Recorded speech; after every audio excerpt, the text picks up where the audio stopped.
Potentiometer is a device used to measure potential difference. किस चीज के लिए यूज करते हैं हम लोग इसका यूज?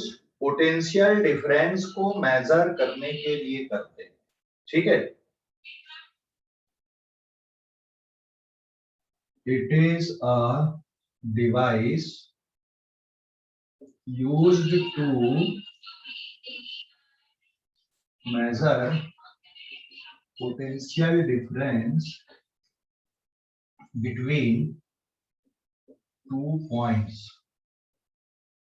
ठीक है, तो अब दिमाग में आ रहा होगा सर पोटेंशियल डिफरेंस तो हम लोग वोल्ट मीटर से भी मेजर कर रहे थे, है ना? पोटेंशियल डिफरेंस हम लोग वोल्ट मीटर से भी मेजर कर रहे थे, तो फिर इसकी क्या जरूरत है यार हमको और भारी भरकम डिवाइस रखने की, है ना? पोटेंशियल डिफरेंस अगर हम लोग वोल्ट मीटर से भी मेजर कर रहे थे, फिर इसकी क्या जरूरत पड़ गई? So it is a device used to measure potential difference between two point, can be used, या फिर कैन की जगह पे हम लोग ऐसा लिख दें, used to measure EMF of cell, used to measure or compare EMF of cell, used to measure internal resistance of cell, internal resistance of cell, cell के इंटरनल रेजिस्टेंस को भी बेटा इससे मेजर किया जाता है ना? कर सकते हैं हम लोग। तो देखो यहाँ पे बहुत सारी बातें आ गई अभी इस पे। अब दूसरा आता है इसका कंस्ट्रक्शन। इसका कंस्ट्रक्शन क्या है? तो वैरायटी ऑफ यूज है पोटेंशियोमीटर का, और एक बहुत कॉमन क्वेश्चन है अभी जैसे मैंने बोला कि वोल्ट मीटर का भी यही काम है और पोटेंशियोमीटर का भी यही काम है। वोल्ट मीटर भी तो यही कर रहा था ना, पोटेंशियल डिफरेंस मेजर कर रहा था ना दो पॉइंट के बीच में। पोटेंशियोमीटर भी वही कर रहा है। सो फिर क्यों पढ़ रहे हैं लोग? भाई एक से काम नहीं हो रहा था कि दो दो डिवाइस पढ़ रहे हैं एक ही चीज के। तो एक्चुअल में पोटेंशियोमीटर ज्यादा सुपीरियर डिवाइस होता है वोल्ट मीटर से, ज्यादा सुपीरियर मतलब समझ गए कि नहीं, है ना? ज्यादा अच्छा ये, क्योंकि ये जीरो डिफ्लेक्शन टेक्निक पे बेस्ड होता है। तो इससे आपको एग्जैक्ट पोटेंशियल डिफरेंस पता चलता है। और वोल्ट मीटर की क्या खराब बात है? अपन ने वोल्ट मीटर पढ़े ना, मेन ड्रॉबैक क्या था वोल्ट मीटर का? कोई बताएगा मेन ड्रॉबैक क्या था वोल्ट मीटर का? वो चार्ज कंजर्व करता है थोड़ा। चार्ज नहीं, खुद वोल्टेज खींच लेता, खुद वोल्टेज खींचता है मतलब। हाँ वोल्टेज खींच लेता, खुद वोल्टेज ले लेता और सर्किट का चुरा लेता हो। तो तुमको जो चाहिए वो मिलेगा, लेकिन मैं भी कुछ ले लूंगा तब तो वो चलेगा, है ना? क्योंकि उसके अंदर खुद इनबिल्ट बैटरी नहीं, कुछ भी नहीं है, बस कॉम्बिनेशन है रेजिस्टेंस का वायर का, उसके अंदर खुद नहीं है। तो रीडिंग अगर देना तो उसको तो एनर्जी चाहिए, तो सर्किट की कुछ एनर्जी वो खुद भी ले लेता है, खुद एब्जॉर्ब कर लेता है, खुद वोल्टेज ले लेता है। तो सर्किट में जो वोल्टेज चाहिए रहता है डिवाइस को उतना नहीं मिल पाता बेचारे को, है ना? समझ गए कि नहीं? हेलो, अरे समझ गए कि नहीं? ये मेन ड्रॉबैक है। लेकिन पोटेंशियोमीटर इसको रीडिंग देने के लिए इसकी खुद की बैटरी होती है अंदर, अंदर मतलब जो प्राइमरी सर्किट बनता है इसका। तो ये जहां पर जिन दो पॉइंट के बीच का पोटेंशियल डिफरेंस मेजर करना होता है, उन दो पॉइंट के बीच में एग्जैक्ट पोटेंशियल डिफरेंस बता देता है, क्योंकि ये जीरो डिफ्लेक्शन पे बेस्ड है। और ये अभी नहीं आएगा समझ में यार ये कैसे जीरो डिफ्लेक्शन पे बेस्ड है या क्या बोल रहे हैं सर, क्योंकि अभी हमने आगे पढ़ा ही नहीं। वोल्ट मीटर पढ़े थे इसके लोगों ने बता दिया वोल्ट मीटर के बारे में, ठीक है ना? तो ये इसके जो मेरिट्स हैं एंड डीमेरिट्स हैं, है ना, कि भाई इसके क्या फायदे इसके क्या नुकसान है, मेरिट्स एंड डीमेरिट्स दोनों में क्या डिफरेंस हो जाएगा, ये तो आपको तभी आप बढ़िया से जज कर पाओगे जब हम इसके बारे में पूरा डिस्कस कर लेंगे। तो ये जो डिस्कशन है बेटा इसका पोटेंशियोमीटर का, ये पोटेंशियोमीटर और वोल्ट मीटर के बीच में कंपैरिजन कौन अच्छा है कौन बुरा है, ये हम लोग इस टॉपिक के बाद में बात करेंगे इसकी, समझ गए ना। तो पहले हम लोग अब पोटेंशियोमीटर डिवाइस के बारे में देखते हैं। तो अभी एक वीडियो देखो आप लोग यहाँ पे पोटेंशियोमीटर का, फिर हम लोग आगे बढ़ेंगे, है ना। पोटेंशियोमीटर का एक वीडियो देखो आप लोग, मैं स्क्रीन शेयर पे ले रहा हूँ उस वीडियो को, इंक्लूडिंग साउंड, ठीक है। So now this is the of a Lagrange. Here are potentiometer, Lagrange cell, Daniell cell, resistance box, experiment key, 3-terminal key, potentio, valence for Daniell by saturated copper sulfate solution. You have a porous spot here, and inside the porous spot you will fill it with dilute sulfuric acid. You will immerse a zinc rod. The zinc rod will act as a negative terminal. The copper vessel itself will act as a positive terminal. Now you can fix 2 wires and connect it to the 2 ends of a voltmeter. You can see the voltmeter reading is approximately 1.1 ये major किया गया, लगभग 1.5 volt दिख रहा है ना, दिख रहा है 1.5 वोल्ट दिख रहा है। This is a Lagrange cell, and here you can see you have a beaker here. Inside the beaker you fill it with ammonium chloride solution. You have a carbon rod. The zinc rod acts as a negative terminal. The carbon rod acts as a positive terminal. Here you can see that the 2 wires are connected to the 2 ends of the voltmeter, and the voltmeter shows a reading of 1.5 volt. To compare the EMFs of a Lagrange cell and a Daniell cell.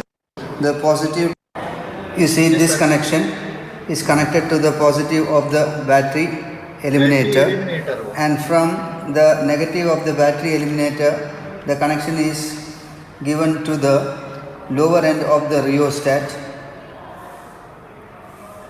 Connection from the upper terminal of the rheostat is given to one end of a key, and the other end of the key is connected to a point B of the potentiometer.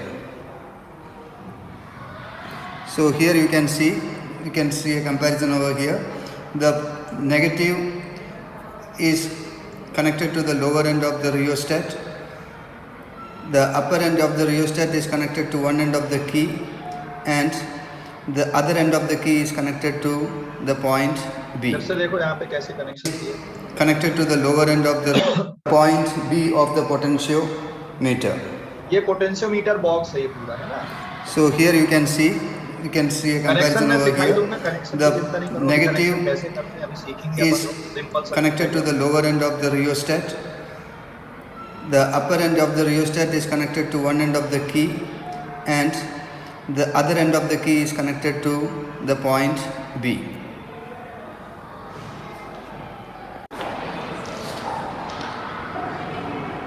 Now we can see for the secondary connection.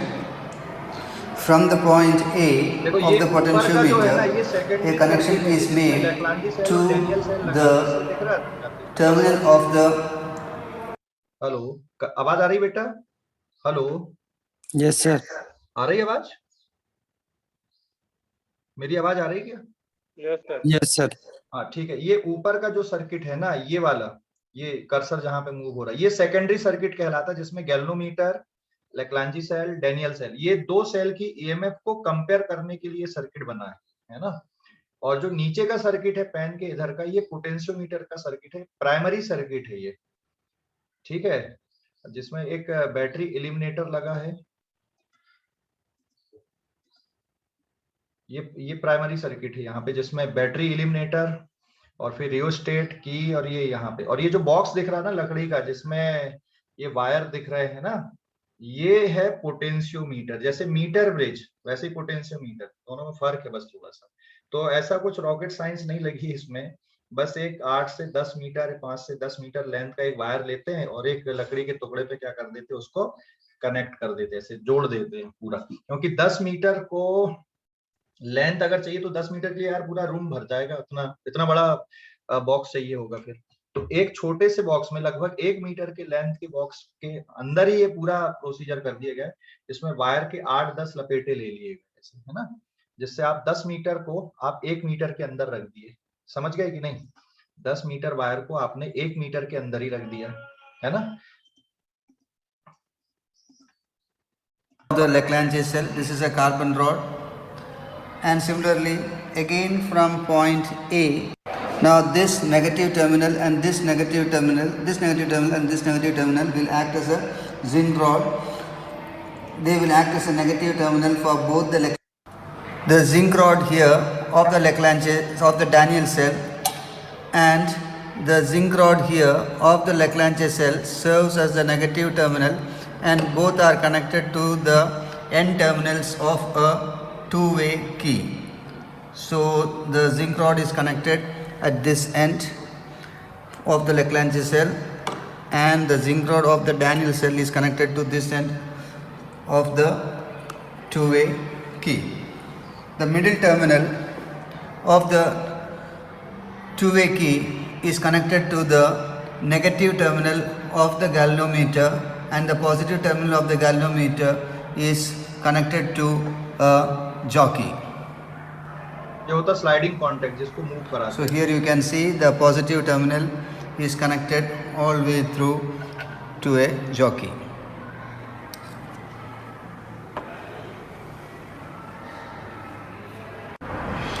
The connections are now made as shown in the figure. The primary key K is closed, and insert the key in the 3-terminal key such that E1 is connected. Switch on the battery eliminator. Adjust the rheostat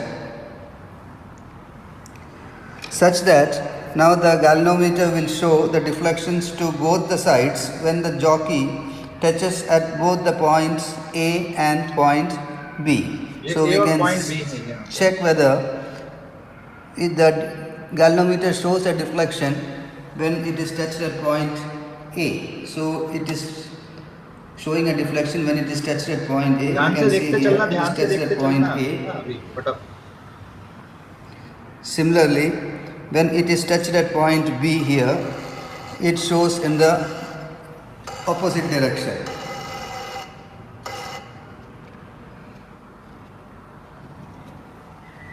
You can repeat this procedure for the cell E2, that is Daniell cell, by replacing the key in the opposite side in the galvanometer. You can see when it is being tested in the balancing length. It shows a length of 100 centimeter अभी इसको ध्यान से देखना, ये potential on one side, on from the upper side, and again 100 centimeter on the reverse direction. इस scale में दोनों तरफ से बना हुआ लिखा हुआ। That means the total length is 1 meter. So you have here the number of strings. I'll count it for you. 1, 2, 3, 4, 5, 6, 7, 8, 9, 10. So it is 10 into 100. So you get here 1000 meter. So this is total 10 meters of wire. One easy trick to follow is 5 metre भी ले सकते हो, 10 metre. you can take the balance. When you take the balancing length, you have to take the correct measurements.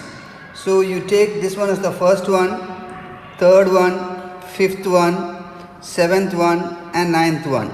So these are the odd strings. For the odd strings, you can take the readings from 1 to 100 from left to right, and if the balancing length comes in these strings, that is 2, 4, 2, 4, 6, 8 and 10, then you can take the readings from right to left. So once again we shall repeat it. If the balancing length comes in the odd strings, you take the measurements from left to right, and if the balancing length comes in the even strings, then you take the reading from right to left. Touch the jockeys at each wire. So if I touch here, you can see the deflection in the galvanometer. Second string again deflection you can see. Third string, fourth string, in the fifth string the deflection is still there. Sixth string you can see the deflection is in the opposite direction. That means the balancing length will be in between the fifth and the sixth. So let us see.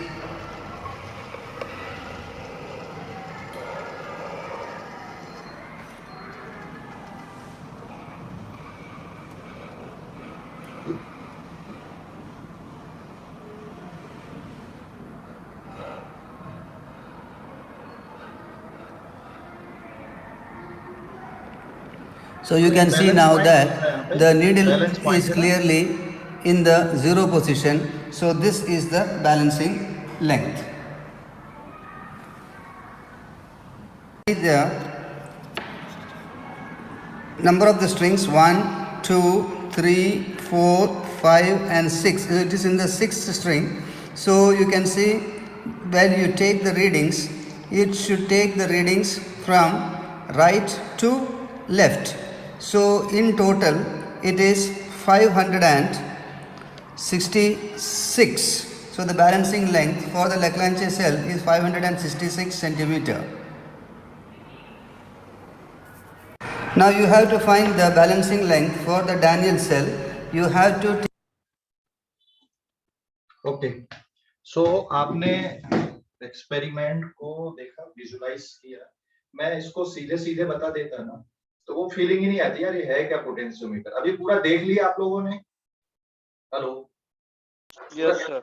है ना, पूरा देख लिए क्या क्या है, मतलब पूरे दिमाग में अब आपको इमेज क्लियर है. और मैंने कोई एनिमेशन वाले वीडियो नहीं दिखाए इसमें क्योंकि यूट्यूब में तो यार इतने वीडियो भरे पड़े, कोई काम के कोई नहीं भी है. तो ये विदाउट एनिमेशन वाला वीडियो था जो एक्चुअल में है ना, एक्चुअल एक्सपेरिमेंट था वीडियो. ठीक है ना. तो क्या क्या है अब आपके दिमाग में बिल्कुल आ गया. लेक्लांजी सेल जानते हो कि नहीं जानते? पहले कभी सुना है लेक्लांजी सेल, डैनियल सेल? नहीं सुना? No sir. ठीक है, तो भाई गूगल है उसमें एक बार मार लेना आप सर्च, लेक्लांजी सेल, डैनियल सेल, थोड़ा सा जानकारी जुटा लेना उसकी, है ना, कैसे होते हैं सेल की जो वर्किंग है. एक्चुअल में शायद 8th या 9th क्लास में सेल के बारे में स्कूल एग्जाम में पूछा जाता था ना. आपने जो डैनियल सेल है, लेक्लांजी सेल है या सिंपल सेल की जो वर्किंग होती है उसमें जो इलेक्ट्रोलाइट यूज करते हैं हम लोग, है ना. फिर एक कार्बन रॉड होती है, जिंक रॉड होती है. समझ गए कि नहीं? बनाए थे कि नहीं बनाए थे? याद है अभी कुछ मोटा मोटा सा? मुझे तो याद है कि यार 7th 8th या 9th क्लास में वो सेल वगैरह के बारे में आता था साइंस में कि सेल कैसे बनता है. तो शायद वो अभी भी होगा, ऐसा नहीं है कि हट गया होगा क्योंकि वो तो बेसिक है. समझ गए? अभी तो सेल वाली टेक्नोलॉजी कितनी आगे पहुंच चुकी है.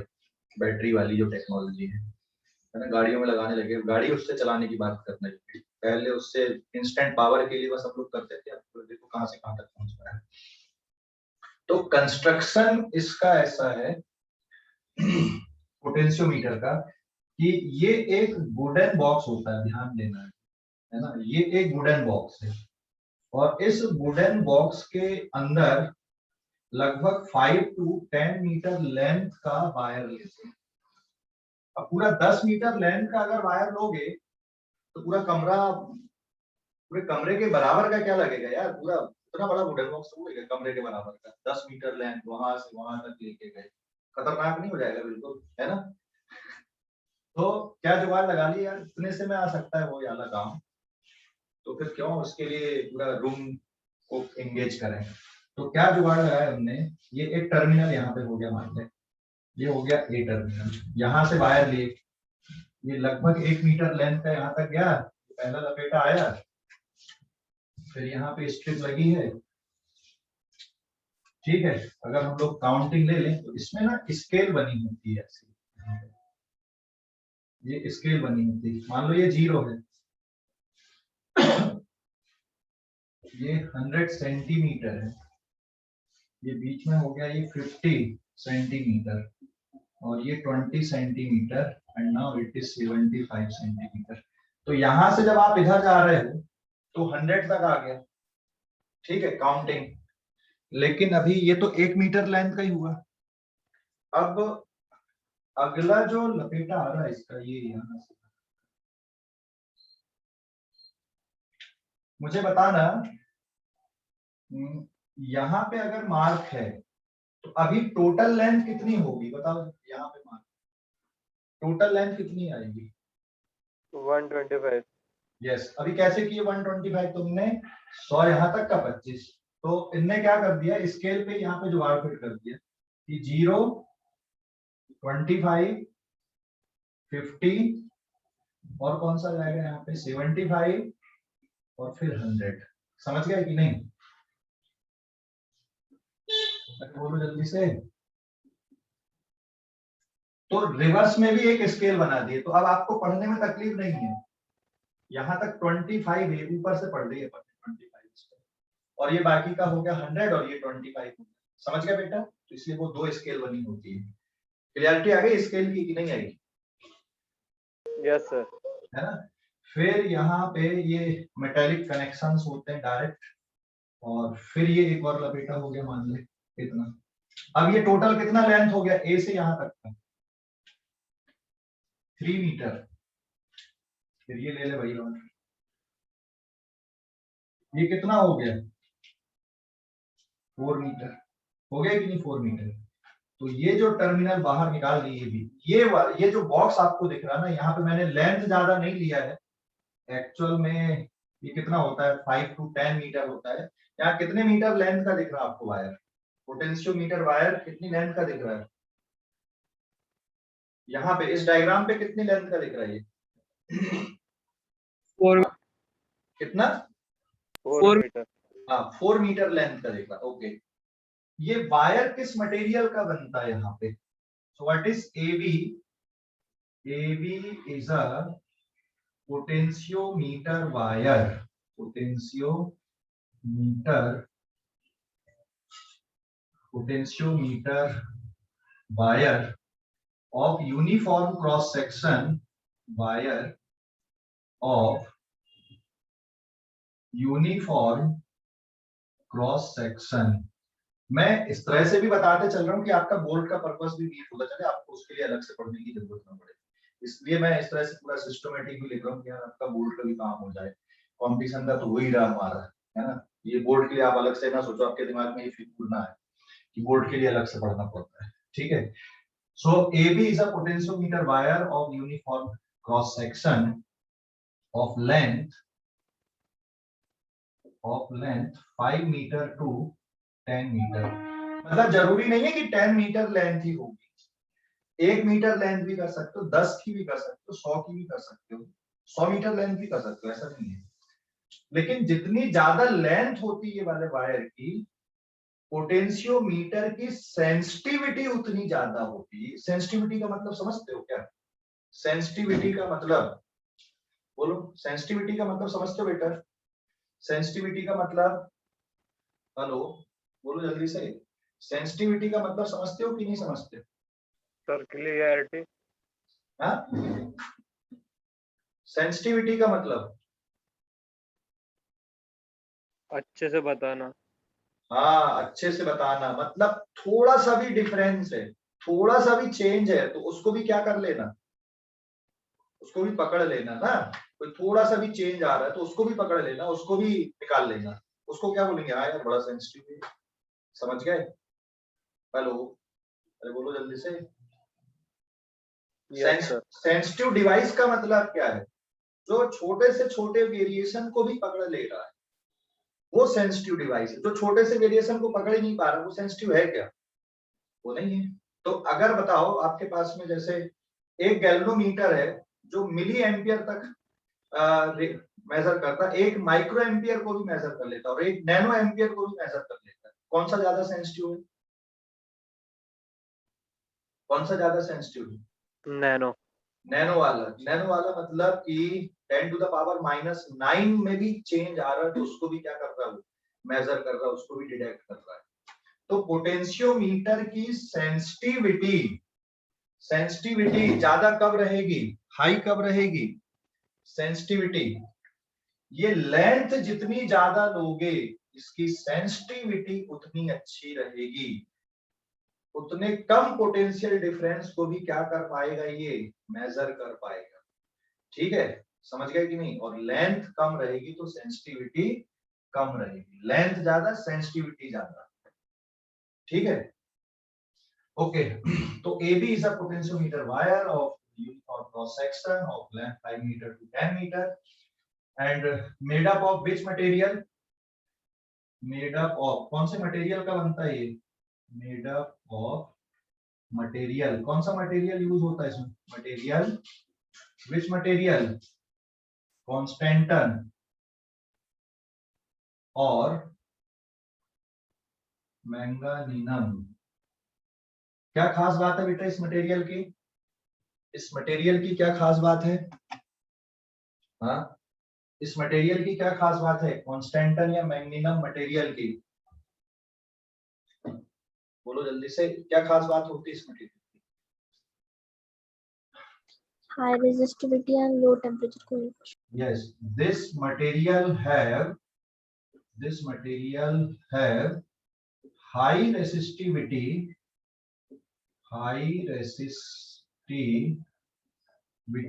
and low temperature coefficient of resistivity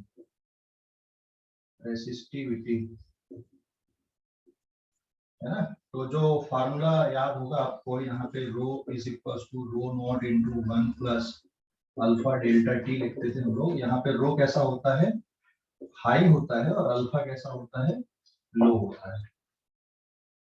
समझ में आ गया कि नहीं आया, समझ में आ गया ये, हेलो समझ गया बेटा, समझ गया कि नहीं। रो हाई और अल्फा लो।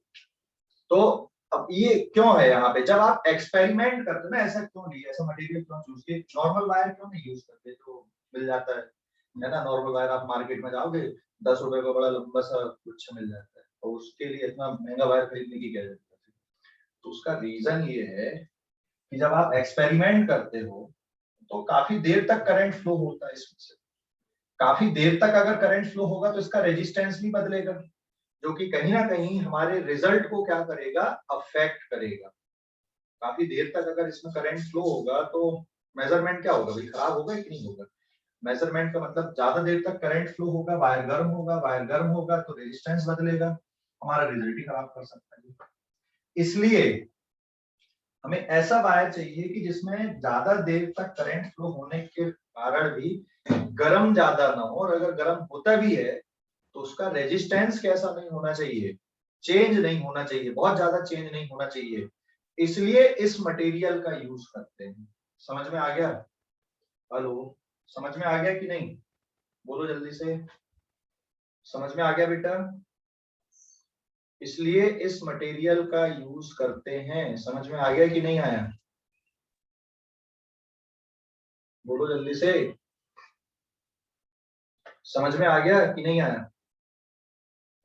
इसका लो रेजिस्टेंट है ना, क्या क्या, लो रेजिस्टेंस है ना वायर का, लो रेजिस्टेंस नहीं ना, हाई रेजिस्टेंस, हाई रेजिस्टेंस, लो नहीं, हाई रेजिस्टेंस लेना, ठीक है, लो नहीं लेना। तो हाई लेंगे तो हीट ज्यादा प्रोड्यूस होगी ना। 1 मिनट, कहां पर थे हम लोग कि क्या बोल रहा था, अगर हाई रेजिस्टेंस लेंगे तो ज्यादा हीट जनरेट होगी, यही था ना, क्या नाम। हाँ सर,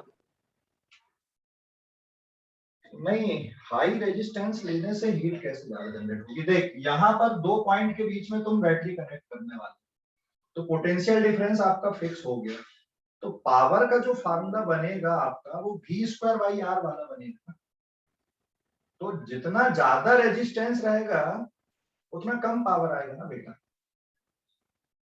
हेलो, हाँ सर, क्लियर हो गया कि नहीं।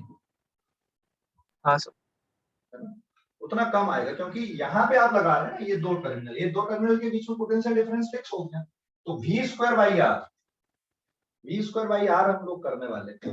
है ना, समझ गए? हाँ सर। क्लियर? कोई डाउट अभी इस पे? कोई डाउट? कोई डाउट इस पे बताओ जल्दी से, कोई डाउट? सर इसमें अल्फा की वैल्यू लो है ना? हाँ, अल्फा की वैल्यू लो होनी चाहिए। तो अल्फा लो रहेगा तो जब टेम्परेचर बढ़ेगा भी मान ले, तो इसकी रेसिस्टिविटी में बहुत ज्यादा फर्क नहीं आएगा या रेजिस्टेंस ज्यादा चेंज नहीं होगा। ठीक है? Yes sir. हाँ, अभी क्लियर हो गया पूरा? मटेरियल का यूज, क्यों ये वाला मटेरियल का यूज किया अपन ने, क्यों इस तरह के लपेटे लिए वायर पे, ऐसा एक सीधा वायर क्यों नहीं ले लिए, 1 मीटर का क्यों नहीं ले लिए, तो 10 मीटर का क्यों लिए, या 10 मीटर का क्यों रखना चाहिए? तो इसकी सेंसिटिविटी अच्छी रहे, इसलिए वायर की लेंथ जितनी ज्यादा रखोगे उतना अच्छा होता है। ठीक है? क्लियर? और कोई डाउट अभी इस पे? और कोई डाउट? और कोई डाउट है क्या इस पे? हेलो, और कोई डाउट है क्या?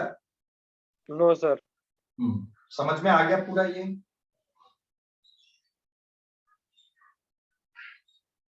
समझ में आ गया बेटा? पूरा समझ में आ गया कि नहीं? हेलो, आ गया सर। अब अगले पेज पे जाते हैं हम लोग। मैं इसको मिटा दूं, इसको मिटा दूं? सर स्क्रीनशॉट लेने दो। हाँ लो लो जल्दी से। यहाँ तक पूरा समझ गए ना? डिवाइस वगैरह क्या है, कंस्ट्रक्शन समझ गए? अब आते हैं हम लोग इसके प्रिंसिपल पे, ये कैसे वर्क करता है, इसका प्रिंसिपल क्या है, इसका वर्किंग का। ठीक है? अब मैं आगे ना इस तरह का सर्किट नहीं बनाऊंगा, ये ऐसा वाला आड़ा तिरछा वाला। अपन क्या करेंगे, ए और बी को बस सीधी लाइन पे रख देंगे। ठीक है? मतलब ये अंडरस्टूड है कि ऐसा ऐसा है। हम लोग क्या करेंगे, ए और बी को सीधी लाइन पे रख देंगे। ठीक है? समझ गए? हेलो, समझ गए कि नहीं? हाँ, हो गया स्क्रीनशॉट? अभी तो मिटा रहा हूँ और अब हम लोग आ रहे हैं इसकी प्रिंसिपल।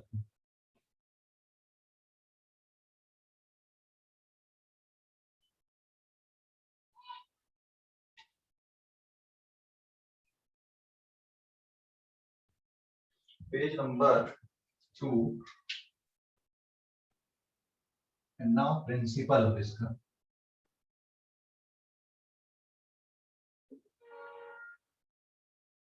प्रिंसिपल देखो, इसका प्रिंसिपल क्या है पोटेंशियोमीटर का।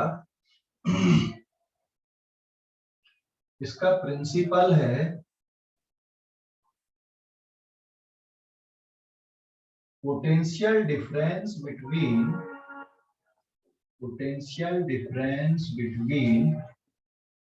any two point on wire is directly proportional to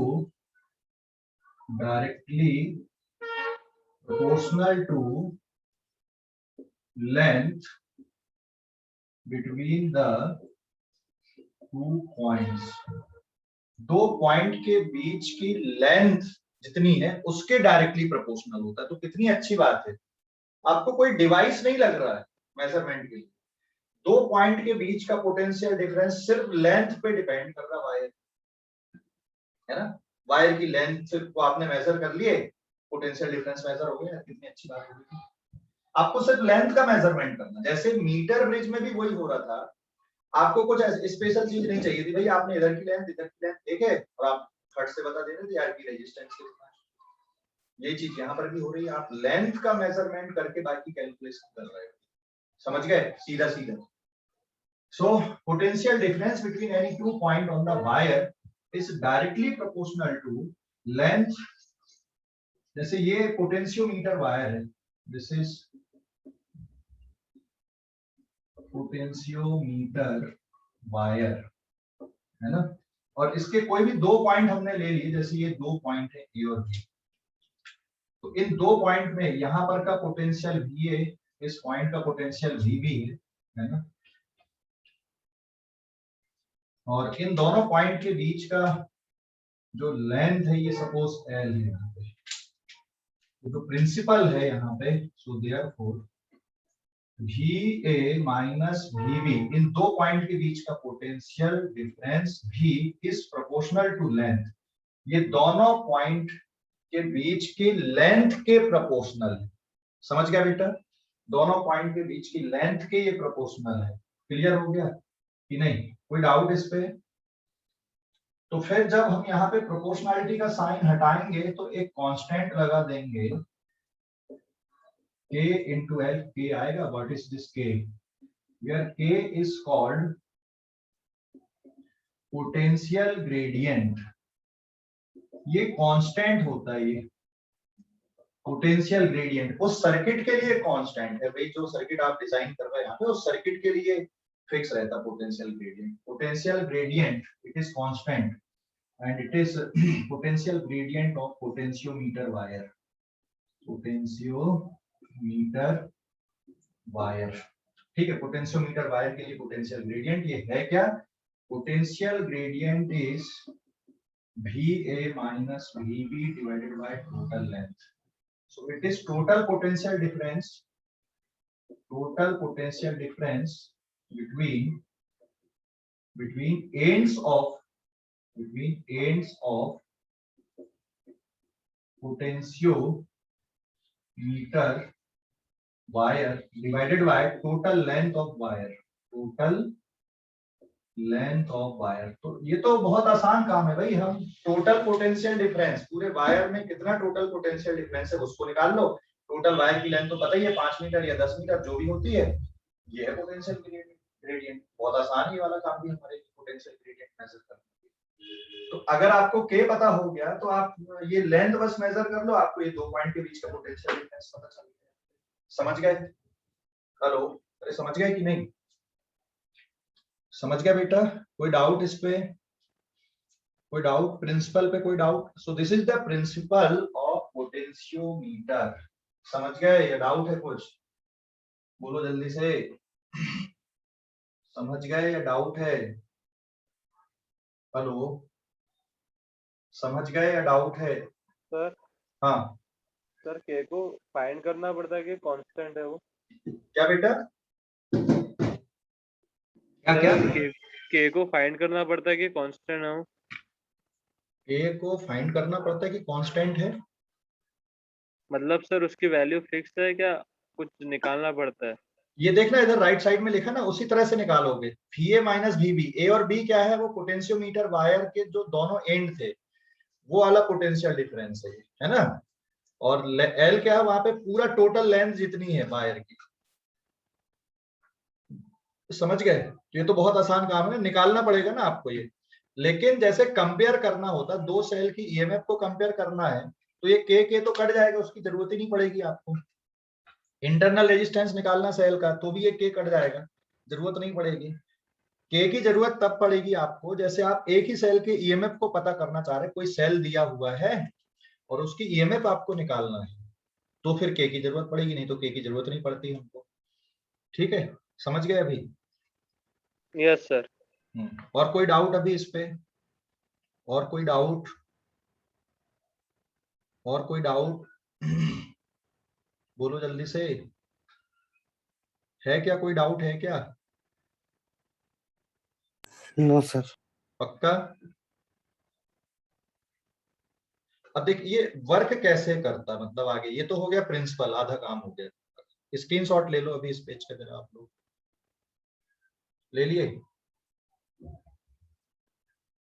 screenshot ले लो जल्दी से, ले लिए क्या? Yes sir. मिटा दूं इसको अभी? मिटा दूं? मिटा दूं इसको? Hello? Yes sir.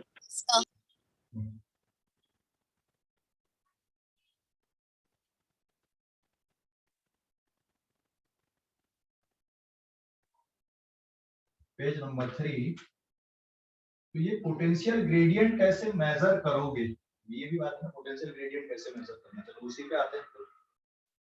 Measurement of potential gradient कैसे निकालना है, तो ये तो था प्रिंसिपल अभी हमारा। नेक्स्ट है मेजरमेंट ऑफ पोटेंशियल ग्रेडियंट,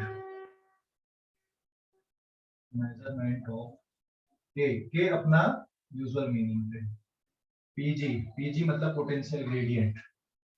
ठीक है, अब हम लोग इसके लिए क्या कर रहे हैं ना, पूरा प्राइमरी सर्किट ड्रॉ करते हैं।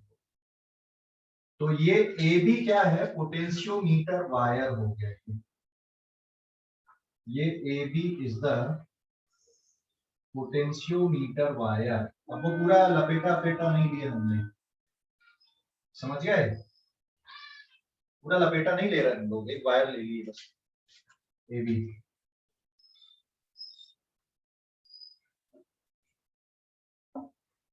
और फिर कनेक्शन देखो कैसे मेट कर रहे हैं। ये ई नॉट, ये क्या है यहाँ पे स्टैंडर्ड सेल, ये इसका इंटरनल रेजिस्टेंस, ठीक है, ये रियोस्टेट, ये की,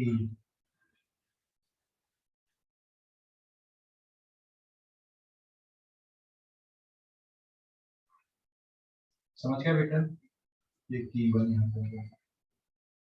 तो ये जो सर्किट बना अभी हमारा, ये सर्किट है, this circuit is primary circuit. ये कौन सा सर्किट कहलाता है, ये है प्राइमरी सर्किट। ए बी क्या है यहाँ पे, पोटेंशियोमीटर वायर। पोटेंशियोमीटर वायर मतलब ये ऐसा ऐसा ऐसा ऐसा ऐसा, ये हमने सीधा सीधा बना दिया कॉन्सेप्ट को डायरेक्ट समझने के लिए। ठीक है, क्लियर हो गया, कॉन्सेप्ट को डायरेक्ट समझने के लिए हमने सीधा सीधा बना दिया है, समझ गए कि नहीं, कॉन्सेप्ट को डायरेक्ट समझने के लिए सीधा सीधा बना दिया है, समझ गया बेटा। हेलो, बोलो जल्दी से, कॉन्सेप्ट को डायरेक्ट समझने के लिए सीधा सीधा बना दिया है ना। Yes sir. सीधा सीधा ले लिया हमने कॉन्सेप्ट को डायरेक्ट समझने के लिए। ठीक है, अब आगे ये आएगा,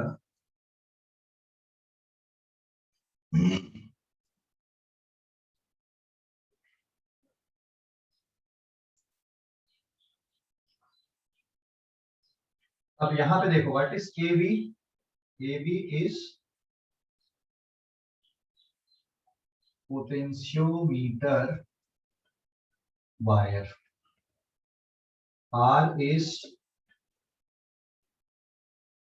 resistance of KV wire, L is length of AV wire, AV wire की लेंथ, टोटल लेंथ है। अब इस सर्किट में जो करंट फ्लो होगा बेटा, ये किस तरह से आएगा, करंट यहाँ पे देखिए, यहाँ से करंट ये निकला I not, I not, I not, I not, I not, है ना। ये करंट आप मेजर कर सकते हो, बहुत आसान काम है, करंट का कैलकुलेशन है आपके लिए। तो ये कितना आ जाएगा अब यहाँ पे बताओ जरा। So therefore potential difference between the two end of potentiometer wire, so therefore potential difference between two end of AB, AB के दोनों एंड पे जो पोटेंशियल डिफरेंस आएगा VA minus VB is equals to I naught into R। समझ गए कि नहीं, current और यहां तक का रेजिस्टेंस, समझ गए बेटा। Potential difference of AB, AB wire में पोटेंशियल डिफरेंस करंट इनटू इसका रेजिस्टेंस। बेसिकली वायर मतलब रेजिस्टेंस है, basically it is wire, wire मतलब क्या है, ये रेजिस्टेंस है। ठीक है, समझ गए। अच्छा, ये I नॉट की वैल्यू किसके बराबर जाएगी, इट इज EMF पूरा। अब ये इसका इंटरनल रेजिस्टेंस था, तो देखो अभी ये इंटरनल रेजिस्टेंस प्लस रियोस्टेट में कितना रेजिस्टेंस आपने लगाया, लगा कि नहीं लगा है, and plus capital R, capital R कौन सा हो गया, ये पूरा हो गया, ये पूरा कैपिटल R है आपका, इतना है ना। यहाँ तक का जो रेजिस्टेंस है ये कैपिटल R है, ये अलग से बनाया मैंने, समझ गए कि नहीं, ये कैपिटल R है पूरा यहाँ से यहाँ तक का। तो एक रेजिस्टेंस ये हो गया, एक ये हो गया, एक ये हो गया, तो करंट ये मेजर हो गया, बहुत आसान काम है। करंट का मेजरमेंट लिखते हैं। फिर अब कोई भी दो पॉइंट ले लो, जैसे मान लो मैंने यहां पर कोई पॉइंट सी लिया, अब इन दो पॉइंट के बीच का पोटेंशियल डिफरेंस चाहिए हमको, ठीक है। सो देयरफॉर अभी 1 मिनट, अब के निकाल लेते हैं हम। तो पोटेंशियल ग्रेडियंट किसके बराबर आएगा, VA minus VB divided by total length, this is the PG। PG मतलब क्या है, potential gradient. So now therefore potential difference between A and C, A and C, ये दो पॉइंट के बीच का potential difference, VA minus VC, इन दो point के बीच का पोटेंशियल डिफरेंस भी आ जाएगा I नॉट इंटू RAC। बेटा करंट I नॉट है, तो यहां तक का रेजिस्टेंस निकाल लो, कितना आएगा रेजिस्टेंस बताओ जरा, यहां तक का रेजिस्टेंस। अगर यहां से यहां तक का टोटल रेजिस्टेंस आपको पता है, ध्यान से सुनना, यहां से यहां तक का टोटल रेजिस्टेंस आपको पता है कितना है, R है, तो इतनी लेंथ का रेजिस्टेंस निकाल सकते हो कि नहीं निकाल सकते, बोलो जल्दी से। मान ले यहां से यहां तक 10 मीटर, 10 मीटर का रेजिस्टेंस 100 ओम, यहां तक की लेंथ मान लो कितनी मीटर है, 6 मीटर है, तो ये वाला रेजिस्टेंस कितना ओम होगा, हाँ 10 मीटर का रेजिस्टेंस कितना है, बोलो जल्दी से, यूनिटरी मेथड लगा ना, देख 10 मीटर का resistance 100 ohm, so what is the resistance of 8 meter, 80 ohm, होगा कि नहीं होगा, अरे समझ गए, हेलो, बोलते नहीं हो यार कुछ, समझ गए कि Yes, नहीं, हाँ समझ गए इसको, हाँ सर। क्या किए यहाँ पे, 10 मीटर का अगर 100 ओम है तो 8 मीटर का 80 ओम में डायरेक्ट लिख दिया हूं मैंने, सीधा सीधा समझ में आ रहा, बट किए क्या, मेंटल कैलकुलेशन क्या है, मेंटल कैलकुलेशन ये कि यार 100 मीटर 10 मीटर लेंथ में 100 ओम है, तो 1 मीटर का कितना 100/10, तो ऐसा आप डायरेक्ट निकाल लिए इसको। तो इतनी जगह का रेजिस्टेंस RAC, तो इसको क्या कर दोगे आप, I not into total resistance divided by total length into small l, लिख सकते हो कि नहीं, total resistance divided by total length, यहां तक का रेजिस्टेंस चाहिए, यहां तक की लेंथ का मल्टीप्लाई करती हुई आपने, इज इट क्लियर, कोई डाउट बेटा, कोई डाउट। इसका फायदा ये हुआ, देख अभी I not into R divided by L, है ना, I not into R divided by L, यही क्या है तुम्हारा पोटेंशियल ग्रेडियंट है, ये है कि नहीं potential gradient, K into L। तो इन दो पॉइंट का पोटेंशियल डिफरेंस आपने कैसे निकाल दिया, देख ले जरा, निकल गया कि नहीं निकल गया, पोटेंशियल ग्रेडियंट अगर आपको पता है तो वो दो पॉइंट के बीच का पोटेंशियल डिफरेंस डायरेक्ट कैलकुलेट हो गया, समझ गए, समझ गए या नहीं, जल्दी बोलो, समझ गए, बोलो बेटा जल्दी से, सर एक बार और बताना, हाँ एक बार और बताना सर, कहां पर से, ये लास्ट वाला सर। लास्ट वाला, देख दो पॉइंट के बीच का पोटेंशियल डिफरेंस आप निकाल रहे हो, ए और सी के बीच का, VA माइनस VC, तो ए और सी के बीच का पोटेंशियल डिफरेंस कैसे निकालोगे, जो बेसिक मेथड है आपकी, ओम्स लॉ लगा देना, करंट पता है आपको, करंट कितना फ्लो हो रहा है यहाँ पे, I नॉट है ना, करंट कितना फ्लो हो रहा है, I नॉट हो रहा है कि नहीं हो रहा, हो रहा है सर। हाँ तो current into resistance, Ohm's law लगा दी हमने, कुछ नया थोड़ी किया वहां पे, ठीक है, ओम्स लॉ लगाने के बाद कितना आ गया ये, है ना, ओम्स लॉ लगा दिया अपन ने, I नॉट इंटू RAC, और I नॉट की वैल्यू पुट कर दिए, तो RAC की वैल्यू क्या आ जाएगी, total resistance divided by total length into A से लेकर C तक की लेंथ, क्लियर हो गया अभी कि नहीं, हेलो, हाँ सर। हाँ तो I not into R divided by L, ये कौन सा फैक्टर है, देख ऊपर, ये है पोटेंशियल ग्रेडियंट, तो दो पॉइंट के बीच का जो पोटेंशियल डिफरेंस है वो डायरेक्ट मेजर हो गया कि नहीं हुआ, बताओ जल्दी से भाई, हो गया ना, डायरेक्ट मेजर हो गया, डायरेक्ट मेजर हो गया बेटा? बताओ जल्दी से, डायरेक्ट मेजर हो गया कि नहीं हुआ? हेलो। Yes sir.